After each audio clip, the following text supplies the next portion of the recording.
Bonjour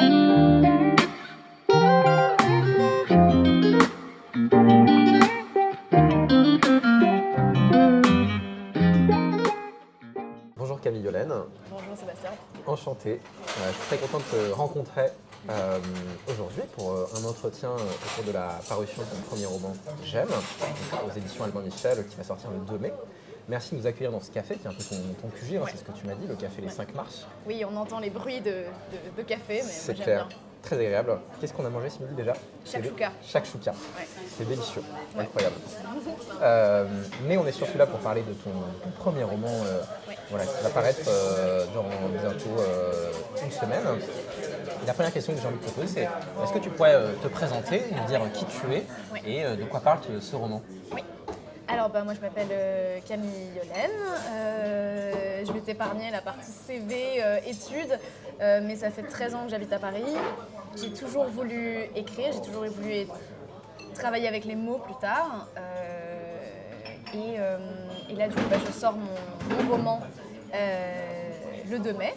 Et en parallèle de ça, je suis aussi influenceuse et j'ai une marque de cosmétiques qui s'appelle Yolaine Paris. Alors, est-ce que tu pourrais nous parler maintenant de ton premier roman, J'aime? De quoi parle-t-il? Et c'est un roman qui parle d'un jeu de fascination un peu malsaine entre deux jeunes femmes. Donc il y a Diane, la narratrice, et il y a Lou, qui est une influenceuse, qui est une fille qui est pas mal suivie sur les réseaux sociaux. Et je pense que c'est toujours difficile de pitcher son propre roman, mais je pense que ça parle beaucoup d'amitié, d'obsession, de fascination, d'admiration, d'à quel point tout ça s'entremêle et s'influence aussi sur ces rapports-là. Oui, parce que du coup, ce personnage de Diane va un peu tomber en admiration Oui. de Lou. Oui. Et puis, tu as un type de narration assez particulier, Oui. avec deux voix distinctes. Est-ce que tu pourrais nous décrire un peu comment est-ce qu'il est construit ton roman? Oui, bien sûr. C'est globalement écrit à la première personne. Donc c'est Diane qui parle, c'est la narratrice. Et c'est une narratrice qui est un petit peu omnisciente parce que, comme Lou a une vie qui est extrêmement montrée, extrêmement partagée sur les réseaux sociaux et que le moindre détail est publié, il y a un côté... il y a un peu cette idée que Diane connaît tout, en fait, des choses que peut-être un narrateur dans une autre situation ne connaîtrait pas forcément. Donc il y a un peu cette idée de partage immense de la part de Lou. Et il est construit, donc c'est par mois, ça commence en mai. Et c'est des récits du coup de Diane qui se rapprochent de plus en plus de Lou. Et c'est entrecoupé de dialogues de Diane avec son psy. Sur la situation, sur justement ce rapport qui se développe entre elle et Lou, et ce qui nous amène au fur et à mesure à comprendre la situation. Voilà, et cette relation, on pourrait dire d'obsession en fait, Oui. progressivement, qui va se construire entre les deux personnages, avec ce personnage de Diane qui va devenir complètement fasciné par Lou. Et c'est ce que j'ai trouvé très, très intéressant dans ton récit, c'est qu'effectivement le récit s'ouvre sur une description Oui. en fait, de la vie et puis de toutes les caractéristiques de la vie quotidienne de Lou, faites par Diane. Donc c'est vraiment un roman qui interroge ce paradoxe, cette question de l'identité de l'influenceur ou de l'influenceuse, c'est-à-dire une personne que finalement ses followers connaissent presque plus qu'elle-même, Oui. parce que sa vie est sans cesse explosée. Oui, et puis tout l'aspect construction en fait aussi de sa vie où c'est le point de vue de Lou est jamais vraiment abordé par rapport à ça, mais sur en fait à quel point elle fait certains choix pour elle-même ou parce qu'elle estime que ce sont des choses qu'il faut mettre en valeur, qu'il faut partager, à quel point elle construit sa vie comme un film aussi. Il y a un passage à la flotte qui pour moi, à l'île de Ré, qui illustre un peu ça. Il y a ce côté presque de personnage de film où en fait elle joue un peu le film de sa propre vie et elle en imagine tout. Et c'est un peu ça aussi le métier de l'influence aujourd'hui. En fait, il y a un peu cette idée qu'on est des boîtes de production à nous tout seuls où on régit la photographie, le son, l'ambiance, même la scène, le dialogue. En fait, c'est comme si on écrivait sans cesse des films dont on était à la fois les réalisateurs, les acteurs, et c'est terrifiant. Mais j'avais vraiment envie de mettre ça en avant aussi. C'est clair, je trouve que c'est ce qui est très marquant dans ton roman, c'est que précisément ce personnage de Lou, donc, qui est donc, cette influenceuse qui a 800 000 followers, dont Diane devient complètement obsédée, eh bien, elle est donc sans cesse décrite à travers le regard du personnage de Diane, et en même temps elle nous reste toujours un peu inaccessible, puisqu'en fait on n'a jamais accès à ses pensées, à son intériorité. Mais ce qu'on voit d'elle, c'est qu'effectivement il y a une importance absolument viscérale qu'elle accorde à son image, soit dans les soirées qu'elle fait, qui sont beaucoup de soirées mondaines, que ce soit sur son compte, etc. Et finalement, on a l'impression, ce que tu montres, tu me diras, c'est que toute son existence quotidienne, au fond, c'est presque le décor en fait de l'image qu'elle veut donner d'elle-même, ce qui est un peu le cœur même de son existence. Et comment est-ce qu'on pourrait essayer de penser cette question du statut de l'influenceur aujourd'hui? Qu'est-ce que c'est qu'un influenceur et quel rapport Lou, à ton avis, avec sa propre identité? C'est difficile pour moi de répondre à cette question parce que l'influence, c'est un métier particulier où il y a autant de manières de faire de l'influence que d'influenceurs en fait. Moi, c'est un mot qui personnellement me pose problème parce que je trouve qu'il est, je le fais dire à mon personnage d'ailleurs, je trouve que c'est très, très prétentieux d'oser dire que notre métier c'est d'influencer des gens, en fait on n'en sait rien, on ne sait pas grand chose, on sait si des personnes ont, je sais pas, quelque chose de très trivial comme ont acheté la même robe que nous, mais en fait dans l'absolu c'est cette espèce d'ambition d'influencer des gens, je trouve que c'est un peu dérangeant. En tout cas, il y a beaucoup de manières de faire de l'influence aujourd'hui. Je pense que de fait, celle de Lou s'approche un peu de ma vision aussi, même si je me suis amusée à aller caricaturer certaines choses, parce que pour moi, c'est pas du tout une autofiction. C'était vraiment assez intéressant pour moi d'aller tirer le fil de choses que j'ai pu constater, entendre, présupposer en évoluant un petit peu dans ce milieu.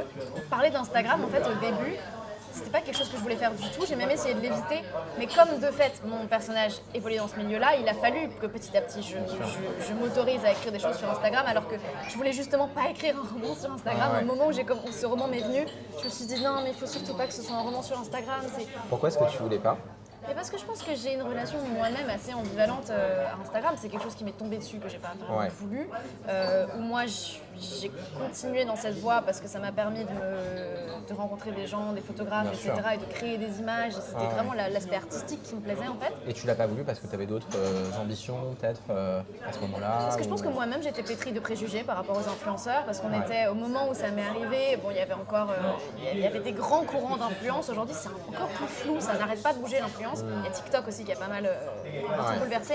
Mais à l'époque, il y avait vraiment ce truc de l'influenceur au sens cliché du terme. C'était le côté quelque chose de profondément superficiel sur les apparences, de gens qui gagnaient une somme hallucinante d'argent pour pas grand-chose. Et je pense que j'avais du mal à me dire que j'allais être assimilée à ça en fait. Je pense que c'était plus une question d'éthique personnelle, mais est-ce que j'ai vraiment envie de m'engager là-dedans, même vis-à-vis de la société de consommation, etc. J'ai pas envie de partir dans tout ça, mais je me disais, est-ce que vraiment je vais me retrouver dans les valeurs de ce métier en fait, profondément? Est-ce que je vais réussir à faire coïncider ce métier et sa réalité avec moi, ce que j'avais en tête pour moi un jour?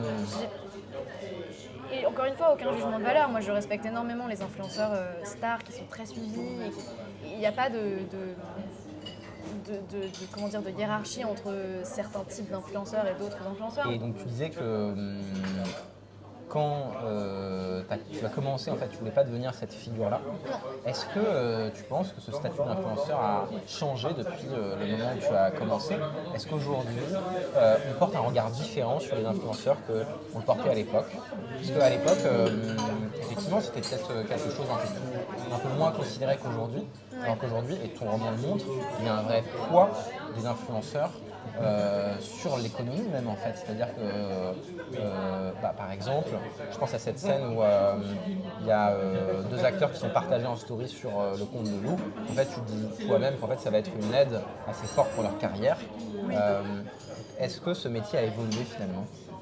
C'est assez exagéré en l'occurrence ce petit passage, mais je pense qu'il y a vraiment quelque chose d'assez intéressant dans l'influence et les métiers artistiques. Ce qui est assez intéressant avec le métier d'influenceur, c'est qu'en fait des influenceurs, il y en a toujours eu. Je parle beaucoup dans mon livre des fêtes à Versailles. En fait, Marie-Antoinette, d'une certaine manière, c'était une influenceuse.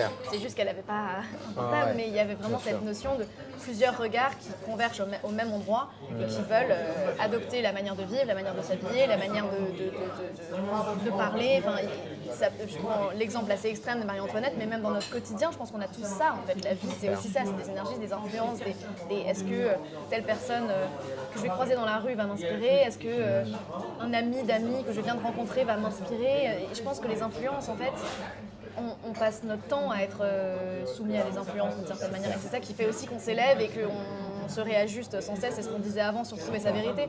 Je pense que ça vient aussi des influences. Ce qui est particulier avec le métier d'influenceur, c'est que ça devient un métier en fait.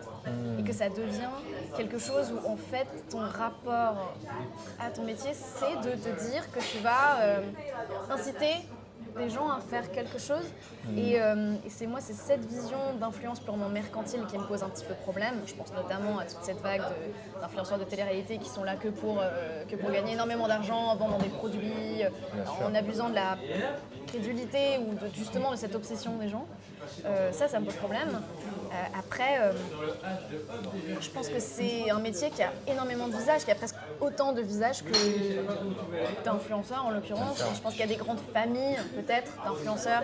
Et effectivement, ce côté très mercantile, très incitation à la consommation, avec plein de codes promo, etc. que moi je suis pas trop, je connais pas. Mais même moi, en fait, étant dans ce milieu, je suis assez peu au courant de tout ce qui se pratique en influence parce qu'on est toujours dans une bulle. L'algorithme est suffisamment bien fait pour qu'on ait l'impression de suivre des personnes très différentes. Mais en fait, c'est une infime partie de la nébuleuse de tous les influenceurs qui existent sur Instagram. C'est clair. Et c'est un métier qui incarne peut-être à la fois la beauté du fait de pouvoir de rentrer en communion. En fait, ça incarne le fait que en fait, tout ce qui est loin n'est plus vraiment si loin aujourd'hui. Et les problèmes d'une uniformisation peut-être des choses aussi. Bien sûr, oui. Je pars en live, mais il y a un petit peu de ça peut-être Non, mais aussi. bien sûr. Et je trouve que tu m'arrêteras, mais c'est un des cœurs de ton roman, c'est de critiquer un peu ce culte de l'apparence autour du personnage de Lou. Il y a plein de scènes où en fait on la voit dans des soirées mondaines et tu dis qu'elle a un interrupteur social, je crois, qu'elle peut changer de visage à tout moment. Et puis même c'est-à-dire qu'elle pense presque même les livres qu'elle va lire pour la photographie qu'elle va pouvoir faire sur les réseaux sociaux. Donc à la fois il y a cette satire un peu du coup de l'apparence. En même temps, je trouve qu'il y a une forme de tendresse aussi vis-à-vis de ce personnage. Ton regard, il n'est pas univoque. Ah non, non. Donc toi, quel regard Est-ce que tu as un regard critique sur finalement Instagram, les réseaux sociaux, ou est-ce que pour toi c'est quelque chose qui, comme tu dis, nous permet d'entrer en communion, de faire des rencontres, de créer de nouveaux métiers? Quel regard tu portes sur cet univers sur lequel tu écris et puis qui est aussi ton métier? C'est un peu une réponse de Normande, mais c'est pas tout blanc ou tout noir. En l'occurrence, c'est à la fois une grande chance et aujourd'hui, je regrette pas du tout d'avoir saisi cette opportunité et de m'être dit peut-être qu'être suivi, ça va me permettre de rentrer en contact avec des gens dont j'admire le travail et de faire des photos ensemble et de créer des projets artistiques autour de ça. Moi, mais c'est sûr que il y a aussi un pendant négatif, mais comme dans toute chose, je pense qu'il y a à la fois. Je pense que ce que j'ai essayé de montrer, c'est qu'il y a un peu un côté clair-obscur en fait autour d'Instagram. Il y a quelque chose d'à la fois profondément lumineux parce que ça permet d'avoir accès à énormément de choses, d'inspiration, de nourriture pour créative aussi. Et en même temps, il y a parfois une profonde vacuité, une espèce de trou noir dont on parlait avant sur en fait ça met en lumière aussi tout ce qu'on n'aime pas chez nous, tout ce qui nous angoisse, ça nous montre ce qu'on n'a pas, en nous vantant quelque chose qu'on devrait avoir. C'est profondément ambivalent en fait Instagram. Et c'est des hauts et des bas constants en fait. C'est même pas sain pour le cerveau humain en fait. Et est-ce que tu dirais que notre rapport à notre intimité change à la fois par rapport à ton... Qu'est-ce qui change quand on est sans cesse justement exposé, quand on expose sans cesse sa vie? Pour moi, on revient vraiment à... C'est drôle parce qu'en fait, c'est une phrase, c'est quelque chose qui est un concept qui existe déjà dans Shakespeare, sur le monde est un théâtre.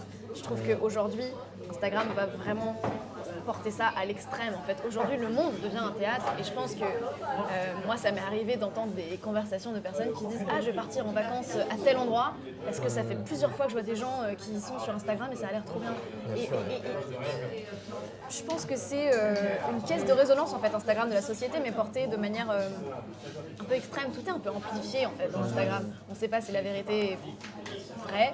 On ne sait pas si ces gens ont l'air, sont aussi heureux en vérité. Il y a beaucoup de théâtralisation en fait dans Instagram. C'est un peu un décor en fait. Et d'ailleurs, c'est comme ça que je l'ai pensé, Instagram pas tant comme un sujet que vraiment un décor de théâtre dans lequel évoluent les personnages, parce que c'est presque une place publique Instagram en fait. Il y a vraiment un côté où les personnages se croisent, certains plus grandiloquents que d'autres. Et pour moi, c'est vraiment une espèce d'avatar virtuel de la société avec ces personnages fantasques, comme ces gens plus discrets. C'est clair. Et c'est fou, enfin, je me fais la réflexion là en t'écoutant, comme ça reconditionne notre psychisme, puisqu'effectivement on se met à faire, quand bien même on n'est pas accro à Instagram, en fait on se met à envisager notre existence à partir de la photographie qu'on va pouvoir faire, du compte rendu qu'on va pouvoir en faire sur les réseaux sociaux. C'est la société du spectacle en fait, c'est vraiment ça, c'est à quel point l'intime devient public, et il y a des choses qui avant étaient gardées dans l'intimité, qui aujourd'hui non seulement ont envie d'être partagées, mais en plus ça peut influencer, ça peut vraiment passer le quotidien au prisme de quelque chose. On se dit mais en fait est-ce que si je fais ça, si je pars ici en vacances, est-ce que je pourrais vraiment faire des photos? Enfin, il y a un peu ce truc, c'est très extrême, je pense que peu de personnes pensent réellement comme ça, mais il y a quand même constamment en fait le privé devient souvent public. Moi, en l'occurrence, dans ma vision de l'influence, c'est quelque chose que j'ai très vite, c'est très tôt séparé en me disant que mon profil serait plus comme une marque que comme moi. En fait, je publie rien sur ma vie privée, sur où je suis en temps réel, sur ce que je pense, sur mes états d'âme. Je parle très peu à ma communauté. Je suis pas très incarnée en fait comme personne. Je pense que mon compte c'est plus un mood board qu'autre chose.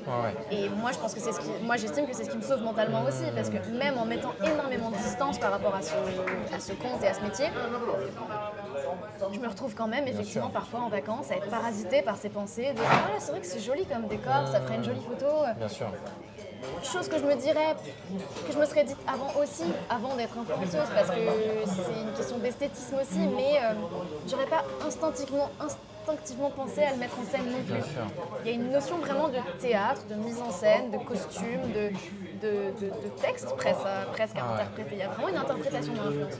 Et donc effectivement, ton compte Instagram, donc le compte de Camille Hélène, n'est finalement pas du tout le même compte que celui de nous. Elle, au contraire, c'est cette deuxième figure de l'influenceuse dont tu parlais, qui n'est pas forcément celle qui va faire des collaborations avec des entreprises. Donc, en fait, le compte va être une forme de vitrine professionnelle, mais plutôt justement une influenceuse qui va se prendre en photo le matin avec un bouquin de Romain Gary, parce qu'elle trouve ça cool d'aller à Liseré en lisant ce bouquin, etc. Et donc là, on va avoir un accès à l'intimité qui est complètement différent, et puis une confusion trouble qui pose beaucoup la question de justement où se trouve mon intimité, où se trouve mon identité quand celle-ci est sans cesse exprimée. Bien sûr. Mais toi, tu sens que tu as réussi à te prémunir de ça, quoi. J'ai tout fait pour, en tout cas. Après, il y a des moments où ça me touche plus qu'à d'autres moments. Enfin, moi, ça m'arrive quand des personnes me critiquent, par exemple. Après, Instagram, c'est un réseau social très bienveillant, parce qu'en fait, si tu suis quelqu'un, c'est que tu aimes ce qu'il fait généralement. Mais ça m'arrive parfois d'avoir des critiques Et en fait, c'est difficile de mettre de la distance, parce qu'en fait, le fait d'être le fait que ce soit virtuel, tout ça, enlève aussi la notion de proximité et d'humanité. En fait, on est à la fois très incarné et très inhumain.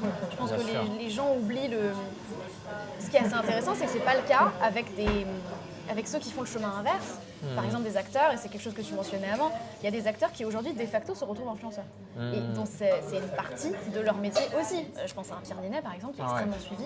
Une partie de son métier maintenant, en plus de jouer dans des films et de lire des scénarios et de réaliser, qui était son métier, entre guillemets, à l'origine, ça va être pareil, comme les influenceurs, de faire des campagnes avec des marques, d'aller à des événements. Ça vient... c'est quelque chose qui en fait s'infiltre un petit peu partout Instagram, parce que comme c'est le miroir, d'une certaine manière, un miroir grossissant ou déformant en tout cas de la société, forcément tout le monde s'y retrouve un petit peu lié, qu'on le veuille ou non. Je pense qu'il y a d'ailleurs des acteurs de la jeune génération plutôt qui font le choix de ne pas avoir de compte Instagram du tout. Et j'en parlais avec un agent de cinéma assez dernièrement qui me disait mais c'est à la fois très courageux et problématique, parce qu'en fait aujourd'hui, évidemment que les réalisateurs vont quand même se renseigner. Et malheureusement, ça peut jouer dans la décision. C'est clair. C'est Ah clair. mais attends, elle est quand même vachement plus suivie. Ouais. Et ça filtre tout en fait. Ouais, ça filtre vraiment tout. Ça me suscite plein de réflexions, ce que tu dis, notamment le fait qu'effectivement, il y a un rapprochement possible entre le métier de l'influenceur et celui de l'acteur, puisque les deux performent un rôle. Et ce qui est intéressant, c'est que l'influenceur performe son propre rôle, sa propre personnalité. Donc c'est un phénomène assez intéressant. Ouais. Je pense qu'il n'a pas d'équivalent, qu'il n'a pas de... Oui, et puis au-delà de ça, ce qui est d'équivalent assez historique. intéressant, c'est que même ceux qui ne sont pas influenceurs sur les réseaux sociaux performent un rôle. Oui, absolument. Ouais. Même toi qui n'es pas bien sûr. influenceur C'est au clair. sens C'est cliché clair. du terme, tu vas quand même réfléchir à ce que tu vas Bon, poster. j'ai quand même 320 abonnés sur mon compte Quand Insta, même, donc quand même. Non, je peux pas dire, mais... ça peut aller vite. Hein. Moi, j'ai commencé, j'avais 100 abonnés et du jour au lendemain, je me suis retrouvée avec 5000 abonnés Ah parce ouais. qu'il y avait une photo qui avait été postée, qui avait été très relayée et ça m'a profondément terrifiée. Ouais, bien sûr. Vraiment terrifiant. Oui, parce qu'en fait, c'est Parce que vrai du coup, que... tu te sens regardé. C'est ça. En fait. Ah ouais. Et c'est marrant parce que je pense qu'Instagram, il y a aussi cette quête aussi peut-être un petit peu de montrer quelque chose de toi que tu veux que le monde voit. Ouais. Quand d'un coup, ce monde te submerge un petit peu. Enfin, moi, j'ai eu vraiment cette impression de « Ouh là, tsunami au réveil, pourquoi est-ce que j'ai 5000 personnes qui me suivent maintenant ?» Bien sûr. Forcément, tu ajustes ton regard et tu ajustes ce que tu vas poster. clair. Parce que d'un coup, c'est plus seulement tes proches. Est-ce que ça a transformé ta manière de poster des choses? Du Bien coup, sûr. tu t'es dit, ouais, c'est Bien ça, sûr, ça bien devient sûr, personnel, il bien faut que je sûr. fasse attention. Alors, à la fois dans le négatif comme dans le positif. Dans le positif, ça m'a permis d'avoir accès à des personnes avec qui j'avais envie de travailler, mais où avant, j'avais pas la légitimité. Et c'est assez intéressant parce que moi, j'ai toujours eu, depuis le collège, j'ai toujours eu une amie qui fait de la photo et qui aime bien prendre des photos. Et moi, j'ai toujours bien aimé être prise en photo parce que je trouve que c'est très intéressant. Il y a quelque chose d'intime, d'assez beau et de créer ensemble quelque chose où on sera fiers. Je trouve que ça m'a toujours j'ai beaucoup aimé. Ouais. Et ça m'aidait aussi beaucoup à réajuster et à rediriger ma confiance en moi qui n'était pas toujours, qui est encore un peu problématique. Ça me permettait de m'aimer à travers le regard de personnes bienveillantes. Et Instagram m'a permis ça, m'a permis de rentrer en contact parce que j'avais une communauté avec des gens qui se seraient pas arrêtés une seule seconde sur moi en dehors de cette communauté et d'accéder et de dire j'aime beaucoup ce que tu fais, faisons des photos ensemble et de petit à petit c'est vraiment la dimension artistique qui moi m'a motivée à rester sur Instagram parce que assez vite je me suis dit en fait est-ce que tu te mettrais pas en privé parce que 5000 personnes qui te suivent et qui vont attendre de toi que tu sois quelque chose en fait, que tu restes dans l'état d'esprit de cette photo qui a été publiée, où tu incarnais vraiment la petite parisienne très cliché. Pendant tout le début de ma carrière, d'ailleurs, je me suis un peu et comme Lou, je pense d'une certaine manière, enfermée dans un rôle de petite parisienne, fraîche, spontanée, et qui en fait n'était qu'une partie de moi-même. Je pense qu'il y a ça aussi, c'est que Instagram tu viens toi-même avec une loupe appuyer sur des choses que tu veux qu'on voit. Ah, bien sûr. En fait, mais tout le monde a son petit comme son plus grand niveau quand on a une énorme communauté. Et c'est ça, et d'ailleurs, ce qui est paradoxal, ce qui est intéressant dans ce que tu dis, c'est que c'est précisément en grossissant, j'ai l'impression, un détail, donc en simplifiant par l'image la personnalité forcément nuancée, complexe d'une personne, comme toi avec ce rôle de la petite parisienne qui est vraiment juste un des 1000 visages de la complexité de ton être, c'est en faisant ça qu'on va avoir du succès en fait. C'est-à-dire qu'en fait, il faut absolument, pour réussir sur Instagram, mettre l'accent sur un détail saillant, quelque chose, voire un peu clivant, qui va faire que tu vas te démarquer de tous les autres comptes. Oui, je pense. Et en même temps, je trouve ce dit super intéressant parce que il y a aussi, je trouve, une dimension artistique, vraiment dans Instagram. En fait, c'est aussi, pour moi, c'est aussi un espace artistique en fait. C'est-à-dire que à la fois effectivement, c'est vecteur de plein de névroses. Effectivement, ça réduit en fait énormément l'image qu'on peut porter sur les autres.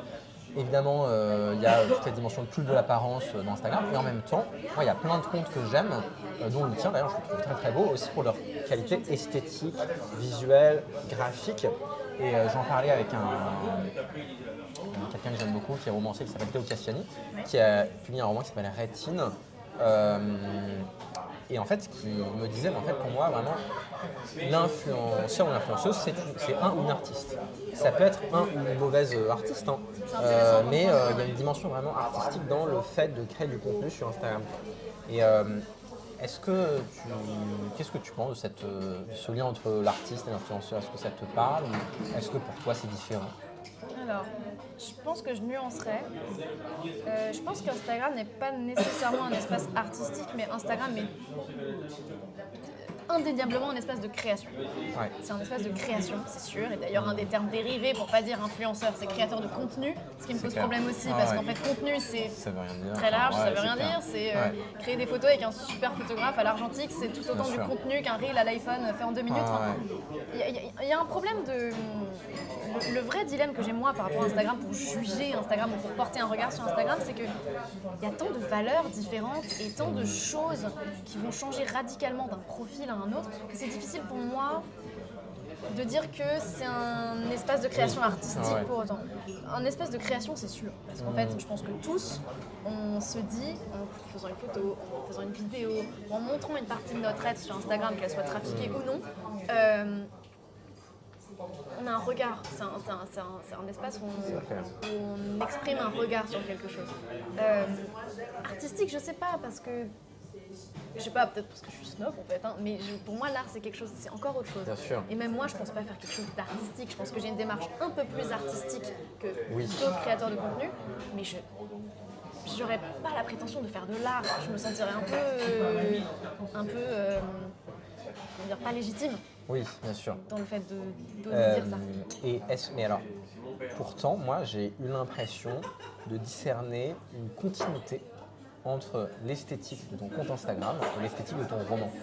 Ah Par ouais. exemple, l'imaginaire de Paris, de certains arrondissements de Paris, Oui.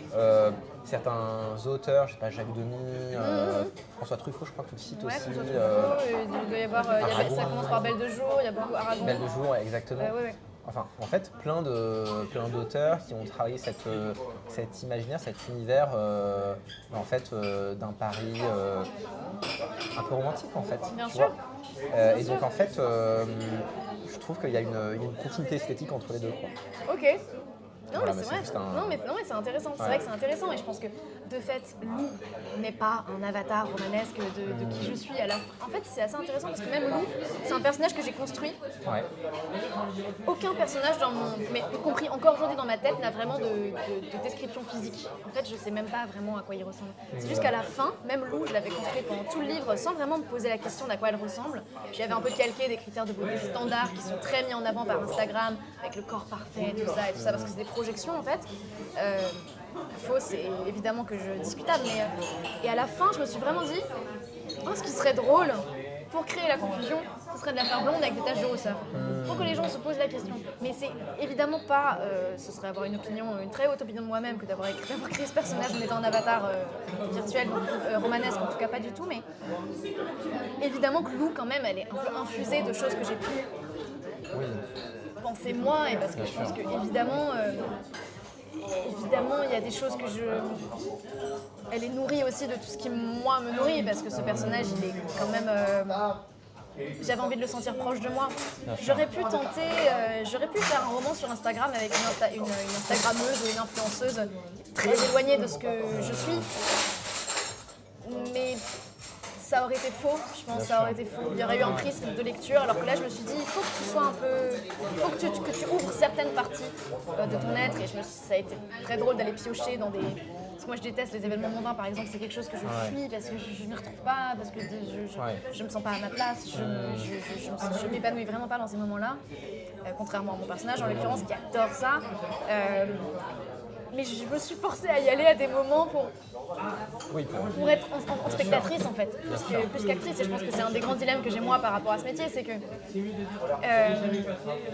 j'alterne moi des moments où je suis prête à être actrice de ce milieu et d'autres moments où je préfère clairement mon extrait et plutôt regarder et être discrète et pas...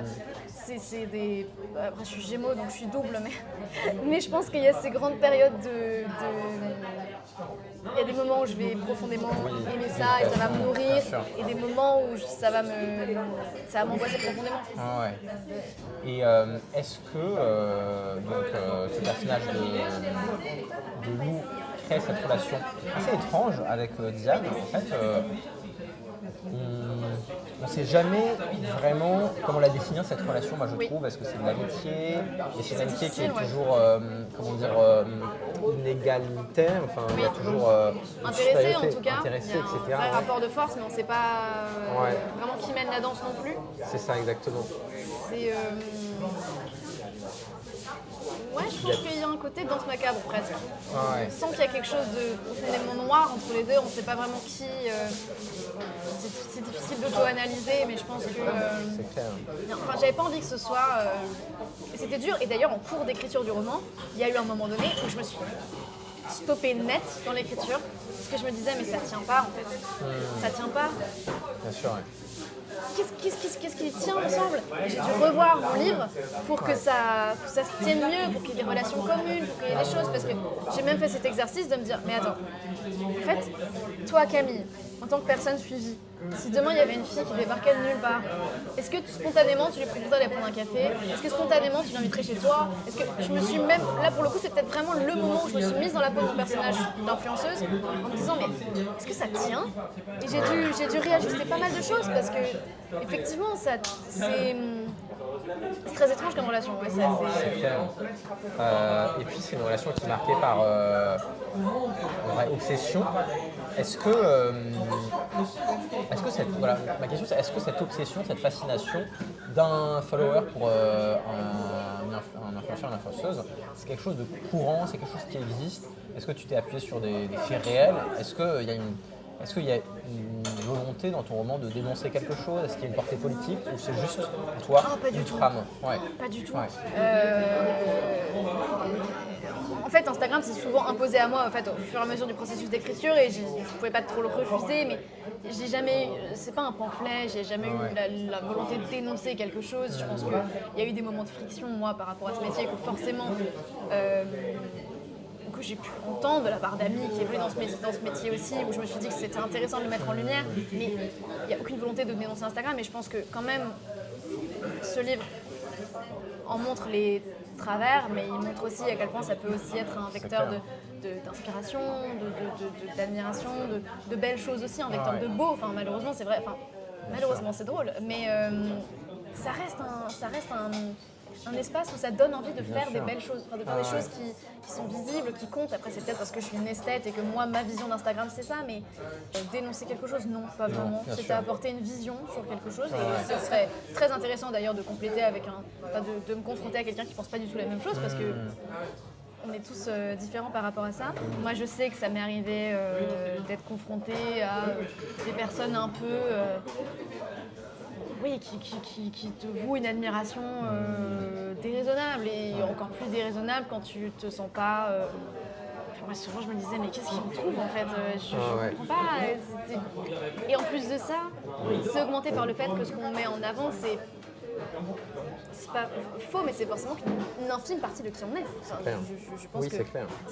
D'ailleurs, c'est un truc qui est parfois... Et c'est marrant à quel point cette société est étrange, mais ça m'est arrivé de nombreuses fois de rencontrer des gens en vrai, que ce soit pour le travail ou dans la vie perso, des gens qui me croisent dans la rue, et qui se permettent des remarques assez intéressantes. Ah, c'est marrant, je t'imaginais plus grande. Mais des choses qui... On devient d'un coup un objet en fait, quelque chose de commentable parce qu'on n'est plus une personne, en fait, on est un personnage. C'est presque un espèce de petit personnage en pâte à modeler en fait, que les gens se permettent de commenter et d'avoir envie d'ajuster à leurs propres fantasmes aussi. Moi quand des gens me disent je t'imaginais plus grande, ou alors ah mais t'es drôle en fait. Oui, en fait, oui, enfin, forcément, parce que mon compte, c'est une version de moi. C'est même pas un centième de qui je suis. Et parce que j'ai décidé de mettre que ça en avant. C'est ça. C'est super intéressant ce que tu dis, c'était que effectivement, en fait, Instagram dévoile, expose une part de l'intimité, en fait.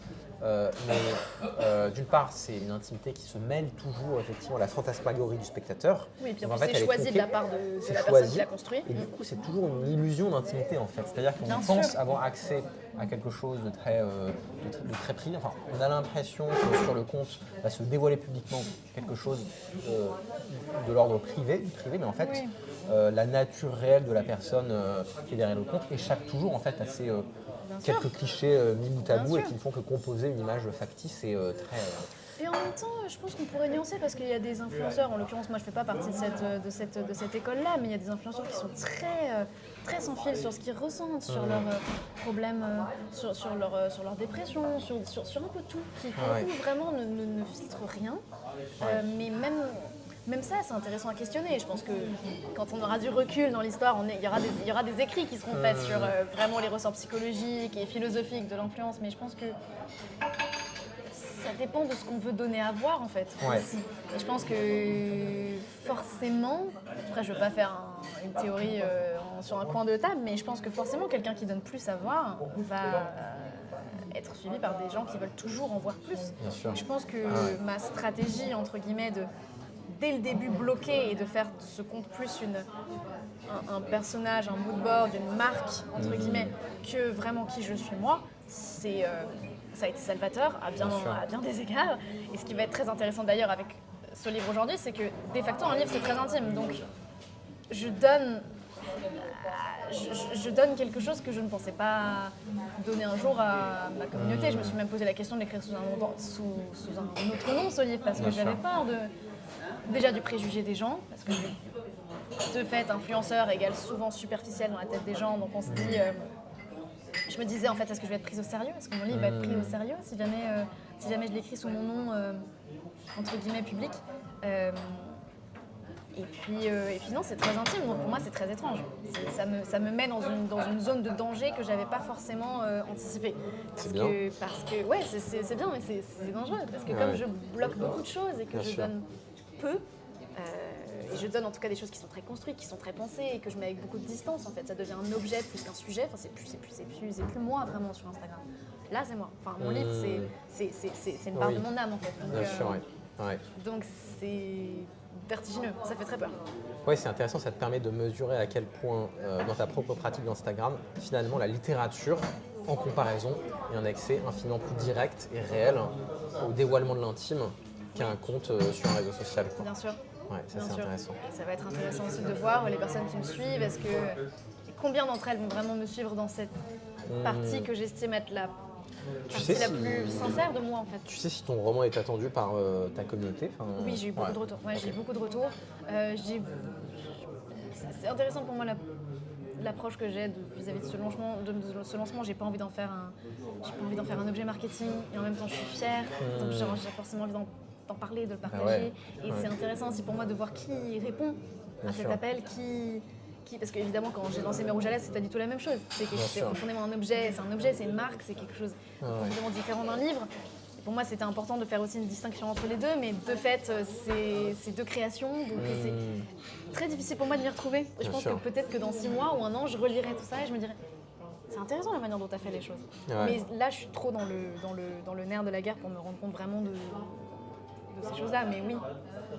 Et dernière question, peut-être pour terminer l'entretien. Ton roman est émaillé de références littéraires, Joseph Kessel, Romain Gary, Aragon, Jacques Demy.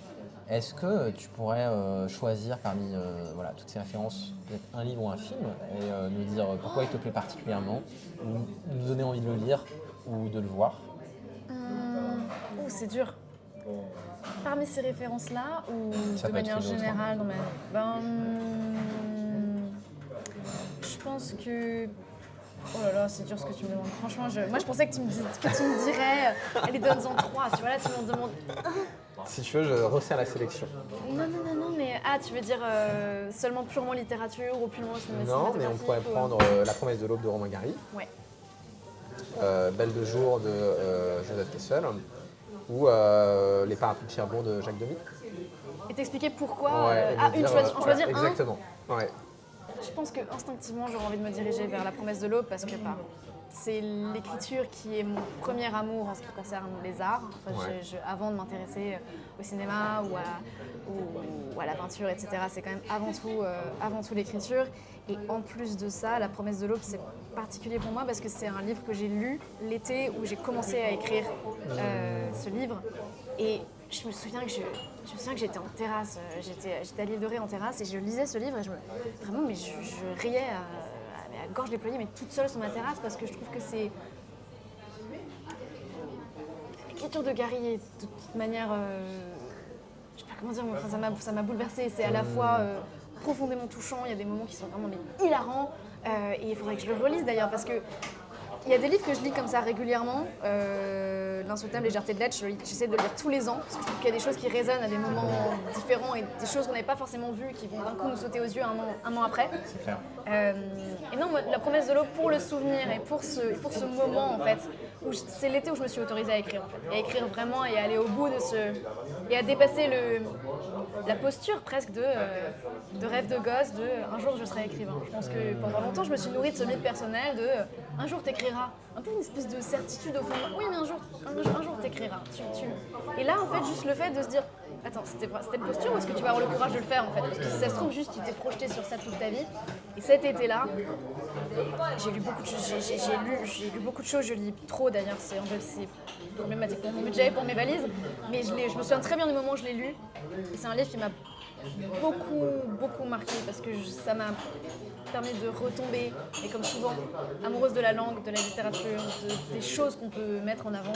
Et non, Romain Gary, c'est un auteur qui a beaucoup compté. Pagnol aussi, ça a été ma révélation littéraire, Pagnol. Quand j'étais petite, c'est le premier vrai livre que j'ai lu. Il y aurait Sagan. Moi, je pense que mon auteur préféré, c'est vraiment Sagan. C'est elle qui m'a... J'ai lu Bonjour Tristesse, je pense la même année que j'ai découvert sur le côté poésie Éluard, et je pense que ça fait vraiment partie des deux révélations où je me suis dit oh, si tu fais pas ça un jour Camille, tu auras loupé ta vie. Si tu n'arrives pas à te donner le courage d'écrire, pas comme eux, j'aurais pas cette prétention, mais de réussir à essayer de transmettre des choses comme ça par les mots, c'est que tu seras passé à côté de ta vie. Je pense que ça a été ma plus grande bénédiction et ma plus grande malédiction aussi de rencontrer ces gens-là parce que ça m'a mis un truc en tête que j'arriverais pas à sortir. Je pense que toute ma vie, je me dirais j'aurais pu essayer de faire aussi bien, j'aurais pu essayer de... Mais oui, non. En tout cas, entre les trois références, Romain Gary, et après, c'est vrai qu'il y a toute une nébuleuse mais à la fois visuelle, avec effectivement les parapluies de Cherbourg, etc. Pour moi, c'est très important, les décors. Et je pense que mon livre est assez visuel. J'aime bien planter des décors, des ambiances, des détails, des choses visuelles parce que souvent les livres que j'aime d'ailleurs sont comme ça aussi. En tout cas, ça fait un beau panthéon. Ouais. J'aurais pas la prétention de faire le centième de ce que ces auteurs et réalisateurs font, mais non, mais en tous les cas, c'est bien parce que là, je trouve que c'est un panthéon très cohérent, quoi. Demy, Sagan, Gary, c'est vrai que je vois très bien ce qui a pu infuser dans ton roman chez ces auteurs. Et merci beaucoup Camille. Merci à toi. Et puis je te souhaite bon courage pour tout le lancement du roman. Merci. Touche du bois. Je sais pas si c'est du vrai bois, mais on touche du bois.